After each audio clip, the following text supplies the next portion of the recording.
Vous ne pouvez pas établir quelqu'un en tant que ministre de Dieu parce qu'il a fait l'école de la théologie. Parce qu'elle a fait des écoles bibliques. Ça, c'est une grave erreur.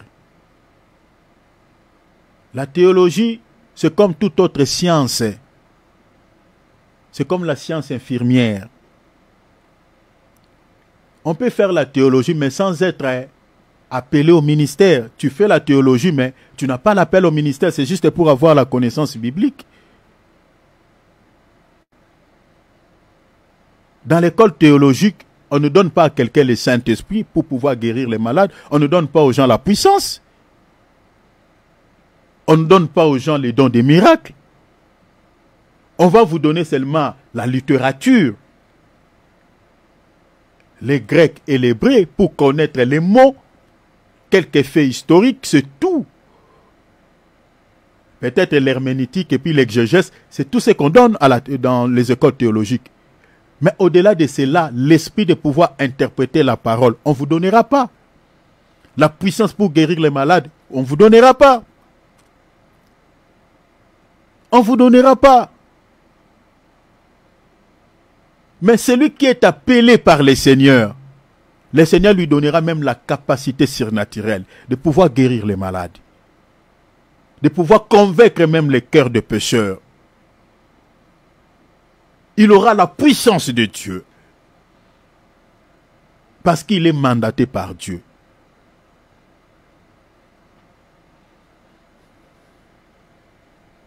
Quelqu'un qui a décroché un diplôme en théologie, dans certains assemblées, s'il vient seulement, il brandisse son diplôme.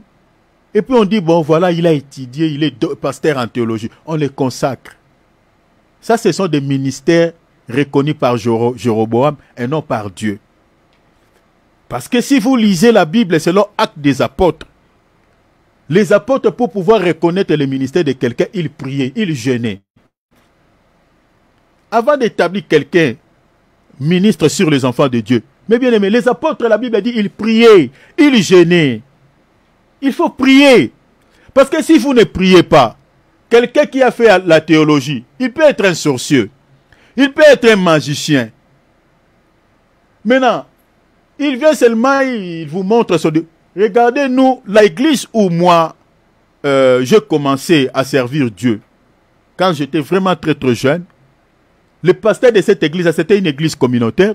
Le pasteur de cette église-là, c'était un pasteur qui avait fait l'école théologique. Il connaissait, voilà, tout ce qui est l'hébreu, le grec, et tout. Il peut vous expliquer ce que c'est l'herméneutique, ce que c'est l'exégèse. Il peut vous expliquer tous ces mots, tous ces termes. Mais il était un grand sorcier. Il était dans la sorcellerie. Mais posez-vous la question, comment il était arrivé à diriger cette assemblée-là, là où moi je priais Dieu? Comment il était arrivé là? Parce que les gens ne tenaient pas compte de la spiritualité, ils regardaient les diplômes. Ils regardaient, bon, il est pasteur en théologie, il est licencié en théologie. Bon, on dit, bon, il connaît les Grecs, il connaît l'herméneutique, donc il peut bien interpréter la parole. Pour eux, c'était fini. Alors que le monsieur qui avait fait cette école théologique, qui avait ses diplômes de licence en théologie, il était un sorcier. Vous voyez? Ça, c'est le danger, mes bien-aimés. Et c'est ça, c'est le comportement de tous ces assemblées communautaires.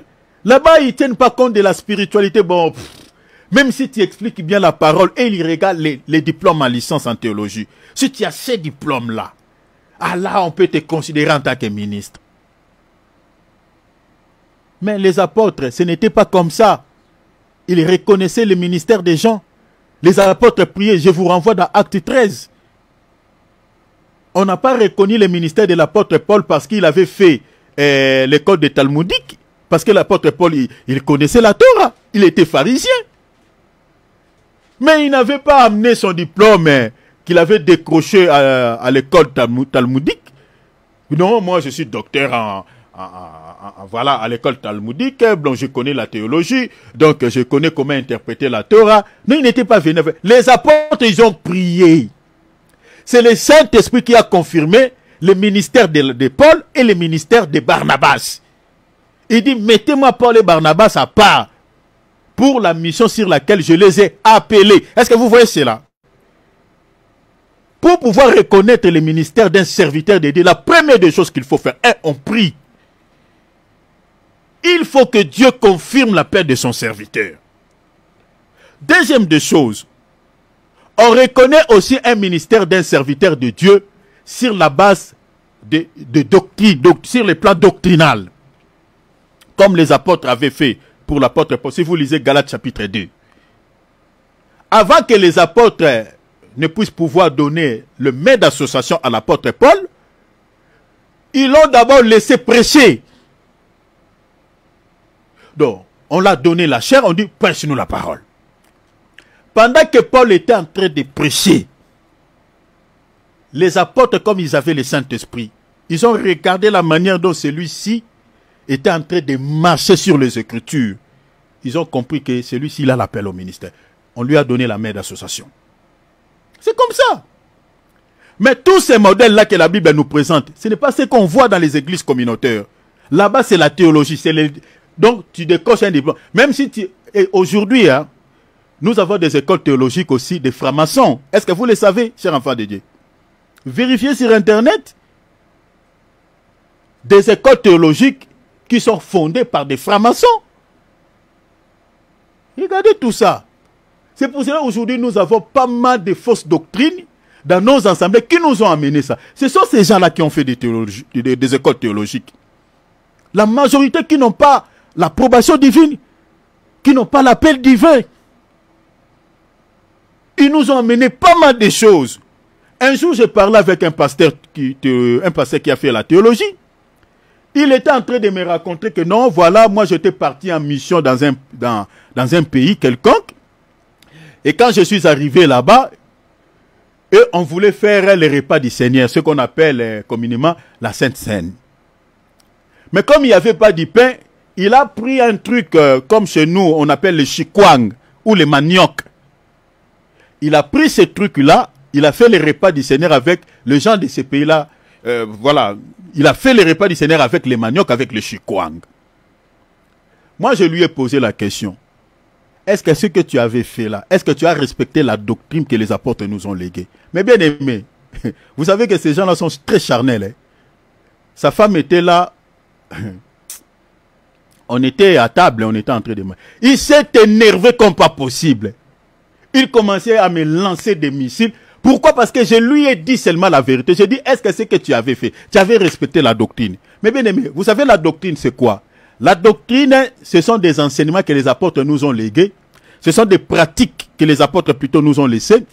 Ces pratiques-là, mes bien-aimés, on les respecte telles que les apôtres nous l'ont présentées. Donc vous ne pouvez pas les changer. Comme par exemple, les repas du Seigneur. On utilise une seule coupe. C'est le modèle que les apôtres nous ont prêché. On utilise un seul pain. Et le pain là, ça doit être un pain sans les levains. Le baptême, par exemple, au nom de Jésus dans une eau qui coule. Ça, c'est la doctrine. On ne les change pas. Mais si vous allez maintenant dans ces assemblées-là, vous allez voir, tout est changé, tout est compliqué. On a compliqué les choses. C'est l'école théologique. Et nous allons dire quoi? Ces gens-là sont appelés par Dieu. Pourquoi ils ne respectent pas la doctrine des apôtres? La Bible dit, l'Église est battue et fondée sur la doctrine des apôtres et des prophètes. Vous ne pouvez pas déplacer la borne. Vous ne pouvez pas changer les fondements. Les fondements, c'est celui-là. L'apôtre Paul dit, j'ai posé les fondements comme un sage architecte. Donc celui qui bâtit dessus, prend garde à la manière dont il bâtit. Les fondements, c'est ça ce que les apôtres nous ont légué. La doctrine. On ne les change pas. Alors, les serviteurs mandatés des ministres de Jéroboam, reconnus par les pasteurs renommés, parce qu'ils ont des diplômes théologiques, des diplômes en licence, ce sont souvent la majorité qui nous ont amené tous ces problèmes sur le plan doctrinal que nous avons dans nos assemblées. Non, le baptême c'est au nom du Père et du Fils et du Saint-Esprit. Non, ce n'est pas au nom de Jésus. La Bible dit noir sur blanc. les apôtres, notre modèle, ils ont donné les baptêmes. Mais vous allez voir qu'ils ont des théories qui vont vous faire mal à la tête. Mais c'est là que Dieu a appelé au ministère. Mais bien aimé, il respecte la doctrine des apôtres. Donc la conséquence, comme je viens de dire, d'établir quelqu'un qui n'a pas l'appel divin, c'est qu'il conduira le peuple à adorer non le vrai Dieu, mais va pousser le peuple à l'idolâtrie. Va conduire le peuple à l'idolâtrie. La preuve en est, vous allez voir que la plupart de ces gens-là qui n'ont pas été appelés par Dieu, regardez le Dieu qu'ils présentent dans l'église, dans leurs églises. Les dieux mammon, les dieux du social, les dieux du ventre.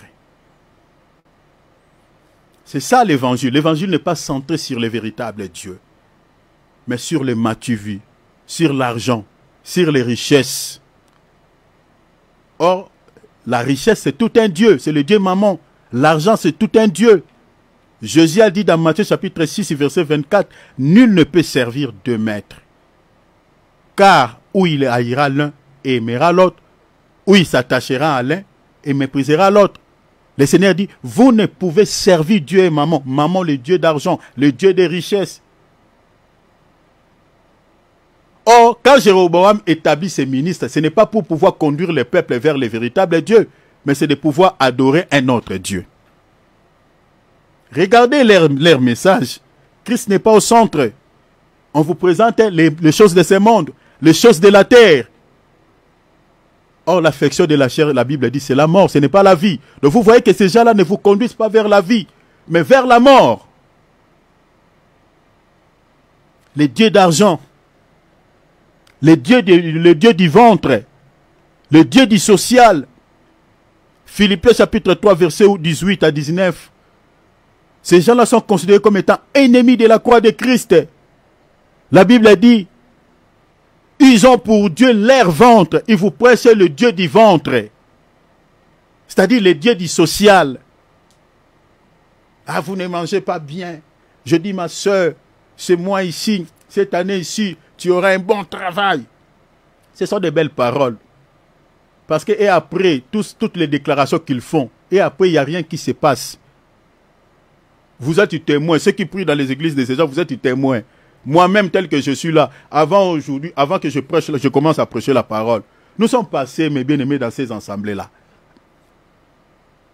Je connais. Ils ont des belles paroles. Ils vont vous faire des déclarations. Je dis, tu ne finiras pas. Là, tu as donné déjà une offrande bien secouée. Et sous l'effet, c'est comme l'effet de l'alcool. Sous l'effet de cette offrande que tu l'as donnée, et il est en train de déclarer de belles paroles sur toi. Mon frère, je te dis, tu verras. Je suis un homme de Dieu. Je parle. Que cette année, ce mois ici, tu verras de grandes bénédictions. Tu attends, hein, mon œil. Il n'y a rien. De menteurs, de flatteurs, de manipulateurs. Ils prophétisent matin, midi, soir. Soit pour vous, quand il veut vous faire peur, pour que vous puissiez donner une offrande, entre guillemets, d'action de grâce, ils vont vous communiquer des peurs par des prophéties mensongères. Ah, je vois un esprit de mort, ah, je vois ça, je vois ça, je vois ça.